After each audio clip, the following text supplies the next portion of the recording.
les CP, aujourd'hui nous sommes lundi 18 mai. Alors, dans un premier temps, aujourd'hui nous allons revoir les heures. Tu te rappelles, la lecture de l'heure sur une horloge se fait grâce à deux aiguilles. La petite aiguille, ici en rouge, qui indique les heures. Elle, cette petite aiguille, n'est pas coquine, il n'y a pas de piège, il suffit de regarder ce qu'elle indique pour savoir quelle heure il est. Là, elle indique le 3, donc ça sera 3 heures. Pour les minutes, il faut regarder la grande aiguille. Si la grande aiguille montre le haut de l'horloge, il n'est surtout pas 3h12. Ah non. La grande aiguille, il faut savoir, quand elle est en haut, c'est 0 minutes. Donc là, il est 3 heures.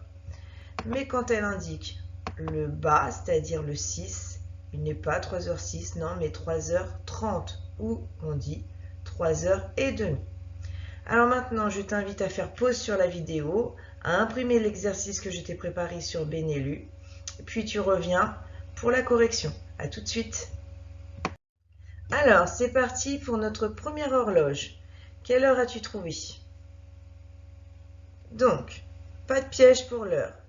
Elle indique le 4, donc forcément, il est 4 heures. La grande aiguille montre le haut de l'horloge, donc 0 minutes.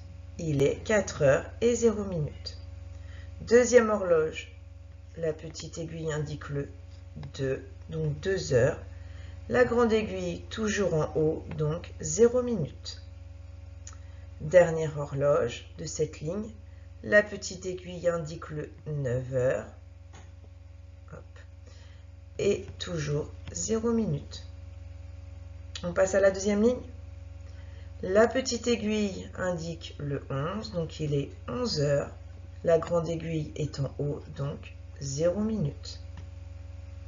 Ensuite, la petite aiguille indique le 7, donc il est 7 heures. Mais attention, cette fois-ci, la grande aiguille a déjà fait tout ce chemin-là. Elle a déjà passé 30 minutes. Il est 7 heures et 30 minutes, ou on peut dire 7 heures et demie. Dernière horloge. Le 6 pour indiquer n'importe quoi. Le 4 pour indiquer 4 heures. Et l'aiguille des minutes indique le bas, donc 4 heures et 30 minutes. Si tu n'as pas bon, tu corriges. Alors, dans cet exercice, celui-ci, il fallait mettre les aiguilles. On te demandait de mettre les aiguilles pour que l'horloge indique 11 heures. Donc, on plaçait la petite aiguille sur le 11, 0 minutes, donc la grande aiguille, en haut de l'horloge, 11 heures. Sur la deuxième horloge, il fallait mettre les aiguilles pour que l'horloge indique 5 heures. Donc, petite aiguille sur le 5, 0 minutes, donc grande aiguille en haut. Dernière horloge, il est 1h30, petite aiguille sur le 1, et cette fois-ci, l'aiguille des minutes indique 30 minutes, donc la moitié de l'horloge, donc en bas. Alors, aujourd'hui, nous allons faire le rallye maths manche 4, c'est-à-dire que c'est le dernier rallye maths que nous allons faire cette année en CP. Donc, rappelle-toi, pour chaque exercice, on gagne 5 points si la réponse est juste. Et 5 points en plus si elle est bien expliquée. Donc, pour chaque énigme, on peut gagner jusqu'à 10 points. Par contre, bien sûr, si ce n'est pas juste, ça rapporte aucun. Alors, comme tous les rallyes mathématiques depuis le début de l'année, tu vas avoir 4 exercices à faire. Alors, c'est vrai que d'habitude, on les fait en groupe. Là, malheureusement, les circonstances font que tu vas devoir chercher tout seul. Alors, le premier exercice. Maman a perdu le code de son cadenas qui compte 3 chiffres à aligner. Tu vois, ici, il y en a un deuxième, puis un troisième. On peut mettre les chiffres de 0 à 9. D'accord? Donc, sur le premier, on peut mettre 0, 1, 2, 3, 4, 5, 6, 7, 8, 9. Sur le deuxième également, le troisième également. Maman se souvient quand même de quelques petites choses. Elle se souvient que le premier chiffre est plus petit que 4. Est-ce que ça pourrait être 5 alors? Ben non, on nous dit qu'il est plus petit que 4. Donc là, je t'ai un petit peu aidé, à toi de chercher. Le deuxième chiffre est le double du premier. Tu te rappelles ce que sont les doubles? D'accord? Si par exemple le premier c'est 1, le deuxième c'est 1 plus 1, ça sera 2. Très bien. Et troisième indice, le total des trois, si on les additionne, si on fait une addition, ça va faire 12. D'accord? Celui-ci plus celui-ci plus celui-ci, ça fera 12. Pour t'aider sur Benelux, je t'ai mis les chiffres que tu vas pouvoir bouger pour pouvoir chercher le code possible pour le cadenas. Bien sûr, il n'y a pas qu'une solution, il y en a plusieurs, donc je te laisse chercher le maximum de solutions. Deuxième exercice, nous sommes à un goûter d'anniversaire. Nous avons Paul, Anna, Emma et Jules. Ils choisissent leur boisson pendant la fête d'anniversaire. Il y a du jus de pomme, exactement un jus de pomme, il y a un jus d'orange, il y a un jus d'ananas et il y a un soda au cola. On te donne des indices pour pouvoir donner la bonne boisson à chaque enfant. On te dit, Anna aime les boissons à l'orange. Donc qu'est-ce qu'on va lui donner comme boisson? Est-ce qu'on va lui donner du soda? Je ne pense pas. Emma n'aime pas les jus de fruits. D'accord? Les jus de fruits, c'est par exemple jus de pomme, jus d'orange, jus d'ananas. Elle n'aime pas ça. Alors qu'est-ce qu'on va lui donner? Jules n'aime ni le jus d'orange, ni le jus de pomme, ni les boissons gazeuses. Il n'aime pas le soda. D'accord? Dernier indice. Le nom d'un des jus de fruits commence comme le prénom de celui qui l'a choisi. Donc pomme, orange, ananas, cola. À toi de trouver qui a son prénom qui commence comme sa boisson. Pour ça, je t'ai également mis les étiquettes avec les prénoms des enfants, les boissons. Et comme ça, au fur et à mesure que tu lis les indices, tu vas pouvoir placer, redéplacer les étiquettes. Si tu ne peux pas imprimer, c'est pas grave, tu prends du matériel à la maison et tu peux arriver de la même façon. Pour l'exercice 3, il va falloir trouver le nombre de carrés qu'il y a dans cette figure. Tu observes bien, tu les comptes, et puis on verra à la correction si on a trouvé la même chose.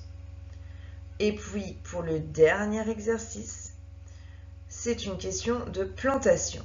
Donc les enfants mesurent un bambou, donc le bambou c'est lui, et un tournesol qui pousse dans la classe. Ils mesurent avec un bâton d'esquimau. D'accord? Au bout de 7 jours, le bambou pousse de 2 bâtons. D'accord? 2 bâtons. Lui, au bout de 7 jours, il a poussé de tout ça. Le tournesol, lui, au bout de 4 jours, pousse de 1 bâton. On te demande quelle plante sera la plus haute au bout de 28 jours. Donc rappelle-toi, le bambou, il pousse de 2 bâtons en 7 jours, mais nous, on n'a pas que 7 jours, on en a 28, d'accord? Donc encore 7 jours. 7 plus 7, là, on a fait 14 jours. Il en faut encore parce qu'il faut aller jusqu'à 28 jours, d'accord?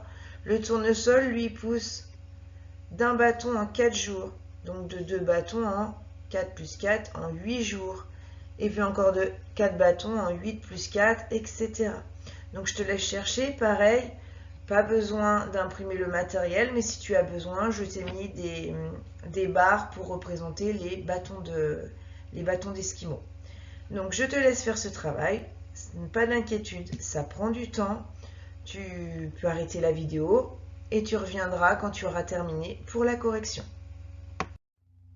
Alors c'est parti, on va corriger le rallimat ensemble.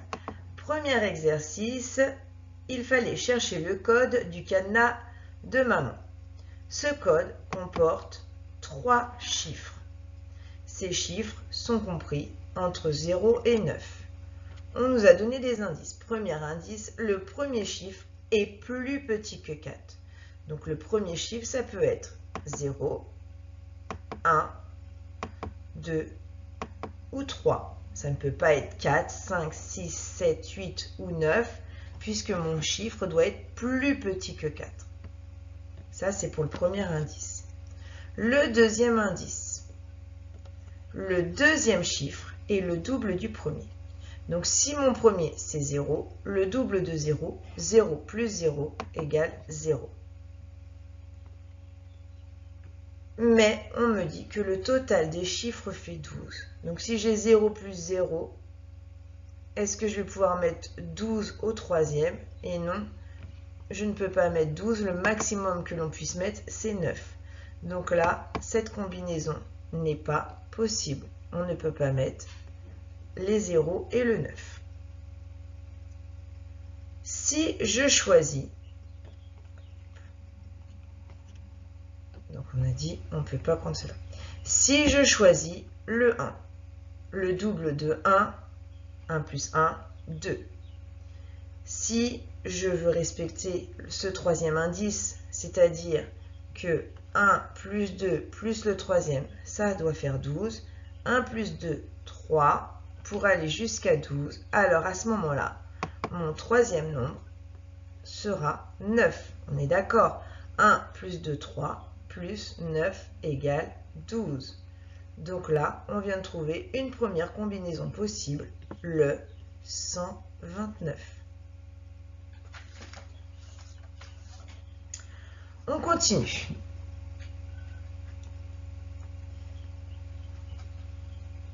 Si je choisis le premier chiffre 2, ici, il faut que le deuxième soit le double. 2 plus 2, 4. Puis, si j'additionne 2 plus 4, ça fait 6. Et moi, je veux aller jusqu'à 12. Donc, il va falloir que le dernier soit un 6. Donc, deuxième combinaison possible. 2, 4, 6. On a bien un nombre plus petit que 4. Le double du premier. Et si j'additionne les 3, j'arrive bien à 12.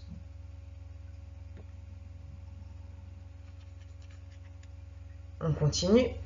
Si j'ai choisi 3 pour le premier chiffre, le deuxième va être le double. 3 plus 3, 6. Puis, il faut respecter la dernière consigne, c'est-à-dire que les 3 doivent faire 12. 3 plus 6, ça fait 9. 9 plus 1 égale 12. 9 plus, tu as trouvé 9 plus 3. Et voici une dernière combinaison possible. 363. Est-ce que tu avais bon? Allez, on continue. Donc, le deuxième exercice de ce rallye maths, c'était le goûter d'anniversaire. Nous avions 4 enfants. Paul, Anna, Emma et Jules. Il y avait des boissons. Un jus de pomme, un jus d'orange, un jus d'ananas et du soda. Ensuite, nous avions des indices. C'est parti pour le premier indice. Anna aime les boissons à l'orange. Donc, Anna, qu'est-ce que tu lui as donné comme boisson? Ben oui, Anna, on lui donne le jus d'orange. Deuxième indice. Emma n'aime pas les jus de fruits. Donc, on ne va pas lui donner de jus de pomme, c'est un jus de fruit, c'est le jus du fruit de la pomme. On ne va pas lui donner du jus d'ananas, c'est également un jus de fruit. Donc, à Emma, on va lui donner du soda.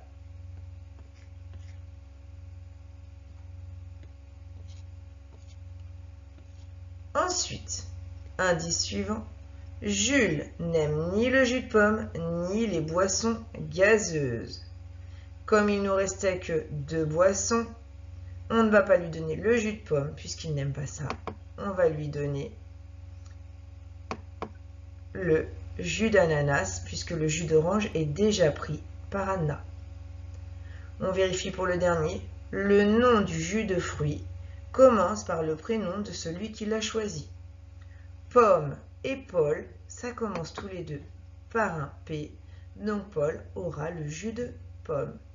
On répète, j'espère que tu as bien donné le jus de pomme à Paul, le jus d'orange à Anna, le soda à Emma et le jus d'ananas à Jules. Voilà. Allez, nous passons à l'exercice numéro 3, où il fallait compter le nombre de carrés dans cette figure. Déjà, vous avez tout de suite trouvé les deux grands carrés. Oui. Ensuite, nous en avions un autre ici. On en est à 3. Puis, un autre ici, ce qui fait 4. Puis, un autre tout petit ici, ce qui fait 5. Normalement, tu as trouvé 5 carrés dans cette figure. Alors, nous allons passer au dernier problème qui était, à mon avis, le plus difficile. Donc, imaginez, dans une classe, il y a du bambou, c'est cette plante ici, et des tournesols dans la classe. Ces deux plantes, elles ne poussent pas à la même vitesse. Il y a le bambou qui pousse de 2 bâtons de hauteur en 7 jours. Le tournesol, lui, pousse de 1 bâton de hauteur en 4 jours. Et on nous demandait quelle plante sera la plus haute au bout de 28 jours. Allez, on y va, on va faire pousser le bambou. Le bambou, 2 bâtons, 7 jours. On n'a pas fini, il faut qu'on arrive à 28. 2 bâtons, 7 jours. 7 plus 7, on est déjà à, ici, 14 jours. C'est pas fini. Il pousse encore, on n'est pas arrivé à 28. 2 bâtons de plus en 7 jours. Donc là, on a déjà fait 7 plus 7 plus 7. On a déjà passé 21 jours. Puis, de nouveau, 2 bâtons en 7 jours. Cette fois-ci, 7 plus 7 plus 7 plus 7, nous sommes arrivés à 28 jours. Alors, notre bambou a poussé de 1, 2, 3, 4, 5, 6, 7, 8 bâtons en 28 jours. C'est bon? C'était dur, hein? Donc 8 bâtons en 28 jours. Maintenant, faisons pousser notre tournesol. Le tournesol, il pousse d'1 bâton en 4 jours. Allez, et voici 4 jours de passé, il a poussé. Mais nous, on ne veut pas 4 jours, on veut 28 jours. Allez, 4 jours de plus. 4 plus 4, nous en sommes déjà à 8 jours. Donc, on continue de le faire pousser. 4 jours de plus. 4 plus 4 plus 4, nous en sommes à 12 jours. Allez, on le fait encore pousser. 12 jours plus 4 jours, nous avons déjà passé 16 jours. On continue de le faire pousser. 16 jours plus encore 4 jours, ça fait 20 jours. On nous demande 28, donc il faut encore le faire pousser. Allez, on rajoute 4 jours, ce qui nous fait 4 plus 4 plus 4 plus 4. Plus 4, on en est à 20. Nous en sommes à 24 jours. Il faut encore le faire pousser. On y va. À combien de jours en sommes-nous? 24 plus 4, 28 jours. On est arrivé à 28 jours. Alors, il a poussé de combien de bâtons, ce tournesol? On y va, on compte. 1, 2, 3, 4, 5, 6, 7 bâtons. Alors, quelle sera la plante la plus haute au bout de 28 jours? On est d'accord, il fallait trouver le bambou. C'est bon pour tout le monde? Donc cet exercice-là était difficile. Donc voilà pour aujourd'hui. N'hésite pas à partager ton travail, à nous dire combien de points tu as réussi à gagner. Voilà, je te dis à demain. Au revoir les CP.